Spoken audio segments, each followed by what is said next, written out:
Where we last left off in my Hunter x Hunter reviews, Gon and Killua had just used a company to find Jing, but it instead led them to a mysterious man named Kite, someone Gon had met before when he was attacked by a creature on his home island. Kite, the man in question, had agreed with Jing that if Gon had used a company instead of magnetic force to come, that he would meet Kite instead. And after a dinner full of stories of Jing, Gon is brought to meet Kite's group of amateur hunters, as Kite shows him the chimera ant leg that had washed up on the Balsa Islands. Today we're going to be reviewing Chimera Ant up to the birth of the king, but before that, cue that theme song. Rambling addiction, yeah, you're hanging out with Lucas. Manga, animator, anything, alright, let's do this. Weekly is the basis, worst generation. Cooking up a feast while he's turning through the pages. Theories that he's making, from shonen to seinen. Blocked in, analyzing, using observation. Yeah, observation. Rambling addiction.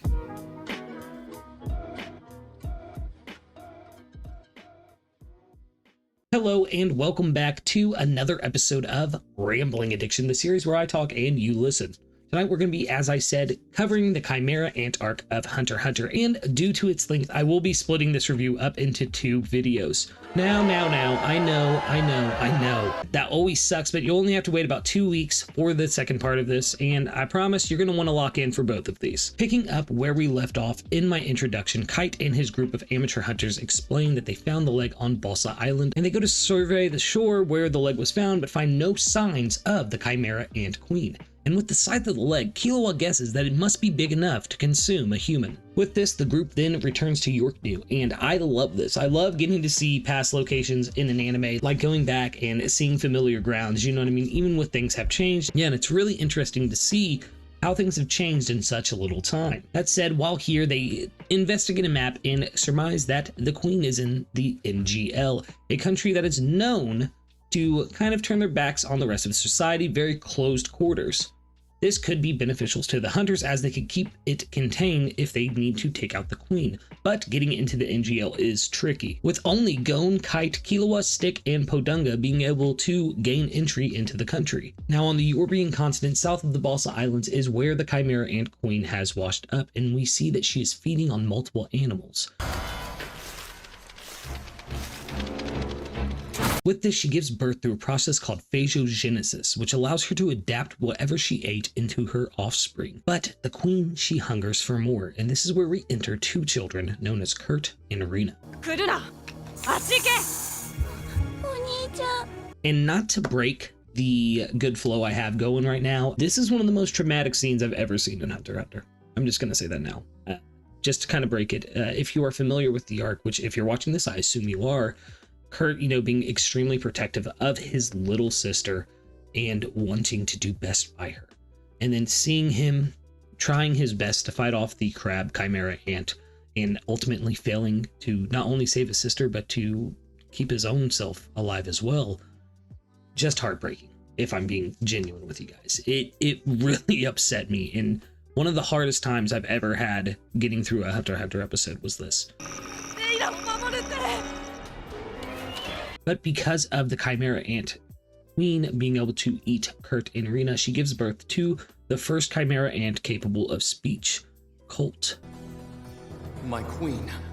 Oh, you can speak, can you? And with Colt's birth comes the birth of the prime objective of the Chimera Ants, or at least the Chimera Ant Queen. That is to consume enough humans to gain enough sustenance to give birth to the ultimate Chimera Ant, being their king. The Chimera Ants kind of launch a full-scale attack here on the NGL, and it is wild to me. I'm not going to lie. Those bugs are big, huh?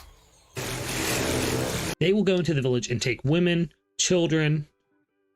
It doesn't matter who you are. They're going to take you and feed you to their queen. And with every time a human is eaten, their DNA goes into the Chimera Ant's makeup, causing more and more intelligent and different styles of Chimera Ants born. I think this is one of the best points of the arc right here, is the creativity that Togashi had with the Chimera Ants. It is insane how varied the ants can be. From the get-up, I was so interested in what was going to come next when it came to the Chimera Ants, because as we got more of them, they became more and more intricate.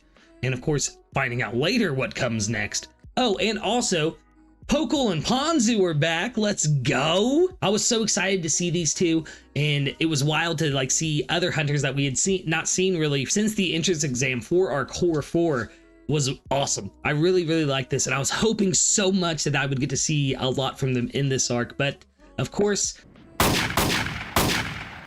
this is what happens to Ponzu, and Pokol's fate at this point is left up uncertain, which we will get to that in a moment. Also, Zazan, the Chimera ant that took Pokol. Hear me out. Now, Ponzo did get a message out which is able to reach Kite, which brings into play Kite, Killua, and Gon again as they enter the NGL proper. Kite orders Stick and Podungo to go back and tell the Hunter Association of what is going on in the NGL, as they see the Chimera ant infestation is worse than they ever thought it could be. There are hundreds of these things by now. And I hate to say that, these things, because there is the moral question throughout this entire arc of, there is this moral question throughout the whole arc of when does this life become more sentient than what we want to recognize it as? Because yes, it is technically an insect, but look at them. They are capable of speech. They are capable of feelings, as Colt showed when he spared the woman in the village. As Gon, Killua, and Kite enter a village, they come across Ramat. And Kite, in Bisky fashion, uses Ramat to kind of test Gon and Killua, telling them to beat him without his help. And they lay waste to this man. They put the fear of God into this rabbit bird. John Ken? Now, Colt does recover Ramat, and he does heal from Nin, which gives us a very interesting implication later into the arc, because once someone has come in contact with a Nin attack in that manner, it tends to awaken Nin. But Kite, Gon, and Killua make their way to a factory where they come across 3 more Chimera ants: Yeonju, Centipede, and Mosquito. Now, Killua does dispatch Mosquito pretty quickly, and we get to see Gon using scissors against Centipede. And it's such an epic move, but not as epic as about what's to come. As the trio head deeper into Chimera ant territory, we come across a group of Chimera ants that intend to take out our boys. But Kite has other things to say about this. Yeah, my man takes them out in one fell swoop, and it is the difference between Kite and Gon and Killua is so noticeable in this moment to me. But it shows you just how far our boys can go when it comes to their Nin abilities and their training. A limit that they will have to push themselves through if they want to make it through this excursion. Also, his attack name, Silent Waltz. Chef's kiss right there, baby. Chef's kiss. We then cut to the Chimera ant's hideout, where Ramat has awoken and can feel the Nin flowing through his body. He goes to the, I guess, intellectual Chimera ant, Peggy, who is a penguin looking dude. Let's be real, Peggy's design is awesome. Who remarks that it would have been best if they were able to interview Pokol, who also had used Nin in front of them, which is when we cut to Pokol, who is just awoken as one of the king's guard has been born, that being Neferpito. My mind's telling me no, my body's telling me yes. Now, Neferpito is menacing. Just his presence is enough to send shivers throughout the entire colony of the ants. They can tell that they are standing in the presence of greatness. And unfortunately for our boy Pokol, Neferpito is traveling through and exploring the colony and comes across him almost immediately, and this begins his interrogation. And I cannot put into words how disturbing this scene is. So I'm going to show you. Go. So Pito picks Pokol's brain and figures out how Nin works, all the way down to the different Nin types, how to learn Nin, and how to create Nin abilities. After learning this information, she sadly discards Pokol to become another meatball for the queen to eat. Now, Pokol was an interesting hunter, and I was actually kind of saddened to see him go. When he was first introduced, I liked his attitude, and then the stuff that happened between him and Gon during the hunter examination was very interesting, and because Pokol was also a hunter who did kind of the same thing that Gon did, right? He lay in wait for his opportunity to take out his opponent. Which was something that came in handy here too. It was only because Pito had awoken and had the ability to sense him really that he met his inevitable end. Yeah, it's sad to see someone I was hoping to learn more about go, but the show must go on. With Pito learning of Nin, he senses Gon, Killua, and Kite and goes for them immediately. And when he shows up, the presence portrayed on screen is nothing short of masterful. This is how you set up a villain.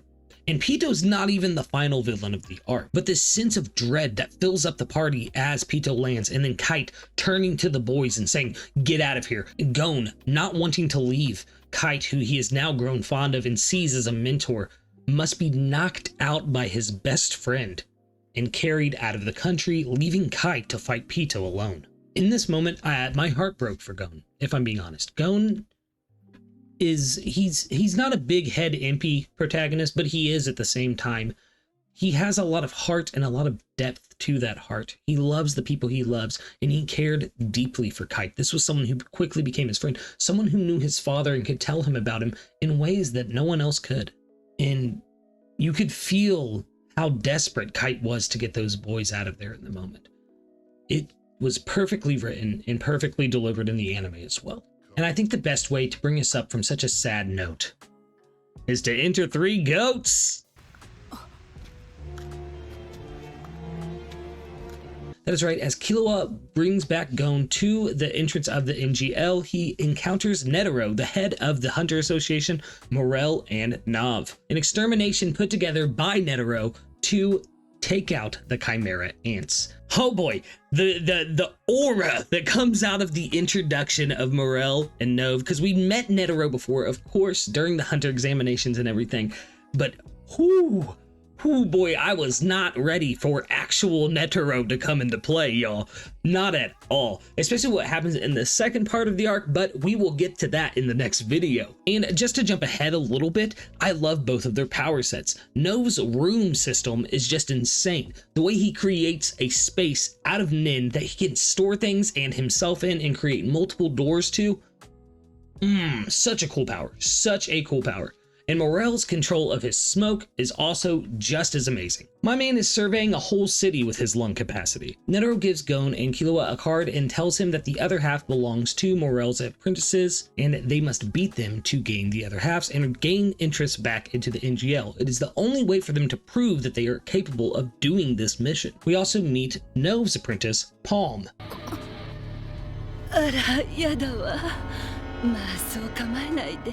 One of the most intriguing characters in the entire series. I love Palm. I love her to death. But yes, she is neurotic and crazy and just my type.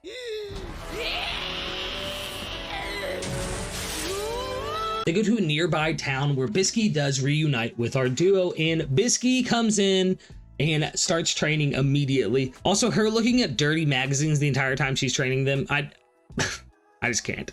They say it should take about a month to prolong your Ren by a mere 10 minutes. BESTIE, you're too much for me. Now, BESTIE's training this time around is her making them use Ren for 3 hours for an entire month, every single day for an entire month, my bad, before they fight Knuckle, who is Morel's apprentice. You gotta pick up after your dogs. Keep our parks clean, damn it. A lot happens in this one little part of the arc, so I'm going to kind of jump around a little bit. First off, I love Knuckle and Shoot. Both of them are just amazing. Knuckle specifically, like, dude, I could not get enough of him. One of the first times I read ahead in the manga was when Knuckle was introduced. The night I watched that episode, I just was laying awake in bed and was like, I gotta know what's going on with that guy. So I read ahead and like learned about his love of dogs, met Shoot and everything. Yeah, it was really, really cool. And then because of Knuckles' amazing Nin ability. Hello, it's time. You've accrued interest. Gon cannot use Nin for 30 days, and Killua promises to protect Gon during this time. Yeah, and this just goes to show how far Gon and Killua are willing to go for each other. Killua does commit to his promise of protecting Gon, and we even get this really good moment of Gon promising to Killua as well that they will save Kite. We're gonna go save Kite! And this amazing moment where Killua sees the shine of Gon and what he means to him, that Gon is the light in his life. You're light itself. And we do learn around this time what happened with Kite and his fate because of the fight with Pito. I think seem pretty strong after all. And with this, Pito wanted to bring him back and made him into, well, the perfect sparring partner is what I could say. We'll get more into that later. I do want to get back to Gon and Killua and beating Knuckle and Shoot, which they do eventually kind of achieve. Basically, they don't actually beat them in Knuckle and Shoot. Are like, you got close enough. We're gonna convince them to let you come with us. Like, all 4 of us are gonna go. And Palm is mad. She is super mad. So to compensate this, Gon takes her on a date. 世界で一番綺麗な花 And I think the funniest part of this is Killua like spying on them and be like, dude, Gon's got Riz. Like, he's like, how do you know how to do all this stuff? Okay, wait. I'm not going to talk much more about the date. I'm not going to talk anymore about the date with Palm, but I did forget something and I've got to talk about it real quick. And that is because it's very, very important. And that is during the fight with Shoot, Killua finds out that Illumi had put a needle in his head that causes him to try to run away if he feels like he's going to be defeated. And during that fight with Shoot, it allows him to get the courage to pull that needle out. And I think this is where Shoot actually like starts to respect Killua, and it kind of leads to what I said, where him and Knuckle are like, even though you guys didn't technically beat us, we're still going to help you get into the NGL again because you can do this. Oh, there's the continuously dingy editor Lucas. I messed up at this part momentarily because I said it was during his fight with Shoot that Killua pulled out Illumi's needle, but it was actually during his second fight with Ramit where he takes the Chimera Ant out. I confused the two because he does realize that the needle is there in his fight with Shoot, but it's not until that fight with Ramit until he removes it. So yeah, I just wanted to admit that. So enjoy the rest of the video. And it's really, really cool the way that these teams kind of come back together. And speaking of coming back, let's go back to the NGL. Perfect segue. Back at the NGL, Netero and his team are kind of going in and taking out Chimera Ants one by one by using Nove's hide and seek nin ability, which, as I said earlier, is kind of like this interdimensional space that he calls, I believe it's called like the hotel. And they go in there and they can use multiple rooms and stuff, and they're kidnapping intelligent Chimera Ants and like learning more about them, doing really cool guerrilla tactic stuff. I said earlier I thought we got the reveal of what happened to Kite around like the 30-day nin thing and when Gon promised to save Kite, but I think it's actually here where we see Pito and he's like, oh, I'm gonna go find out why all the Chimera Ants are disappearing and stuff, and he's cradling Kite's head, and then we get the stuff where Pito is rebuilding his body and everything. I may be a little off. I am doing most of this off memory. I think here's also where like that funny moment between Morel and Nove happens where they're like, who do you want to make a bet on coming back? And Morel's like, it's going to be my apprentices. And Nove's like, nah, it's going to be all 5 of them. It's going to be both your apprentices, Gon, Killua, and Palm. Nove was right. Like, let's just all be real. Nove was right. To get back on track, this is where the other 2 court guards of the king are born. Shiapoof and Minthuthupi. Shiapoof and Yupi, or Poof and Yupi, as I prefer to call them. And it is after these 2 are born that the queen feels a disturbance in her womb as the king begins to kick and impatiently claws his way out of his mother as the king is born. The king immediately kills our beloved penguin Peggy as he wants to treat the queen's injuries. Colt, our lovable first-speaking Chimera Ant, goes to Nove and Morel and surrenders, begging them to save the queen. And they do show him this kindness. Colt becomes a valuable asset to them. And with this, the queen passes away as she gives the king his name, Meruem, and gives birth to the final Chimera Ant.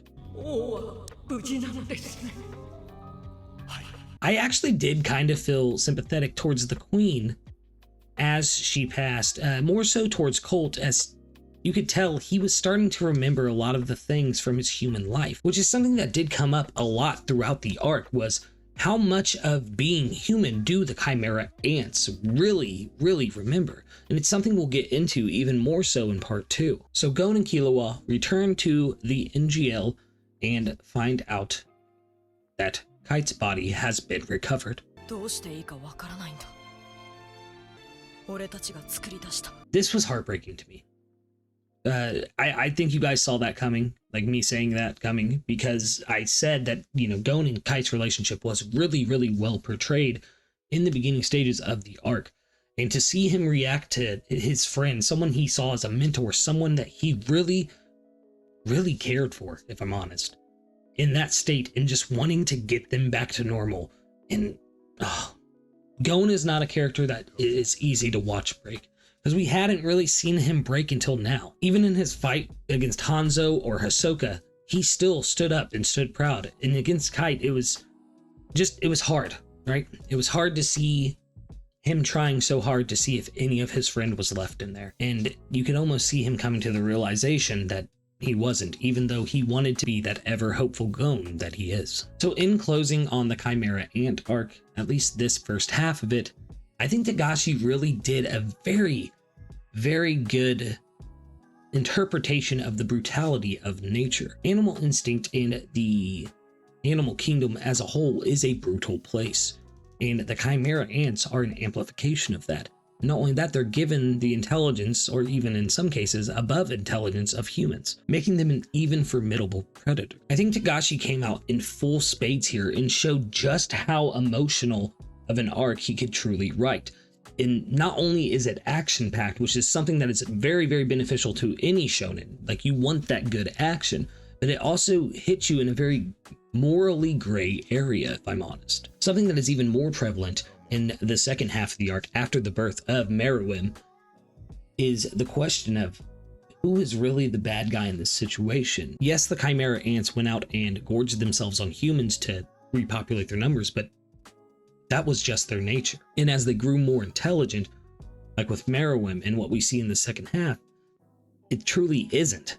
After a while, once they become self-aware enough, that is not what they long for any longer. And I think that's the question I want to answer the most with the second half of this. Who is right in the way that things played out in this arc? Togashi left me wondering this, and I'm still wondering it even months after finishing it. I also want to speak on the character arc between Gon and Killua during this. We already know the two are best friends, and we saw them get closer in Greed Island, but this is the arc that I really felt like this is it. This is the definitive reason, like this is why they are like this, if I'm honest. They've always been best buds, but the things that Killua would go through just to protect Gon, the way that Gon wants to make sure that Killua shares in his hope, in his drive, it's just so well done. There's no other way to say it. It proves to me what I've been saying since I started doing these Hunter x Hunter reviews, and that is that Togashi is one of the best mangaka to ever grace the pages of Shonen Jump. And with just this first half of the arc, I'll tell you exactly how I was feeling when I hit this point in the anime, and that is that the Chimera Ant arc is one of the greatest arcs of all time. Not just in Shonen, in all of anime and manga. And I don't think that's an opinion I'm alone in.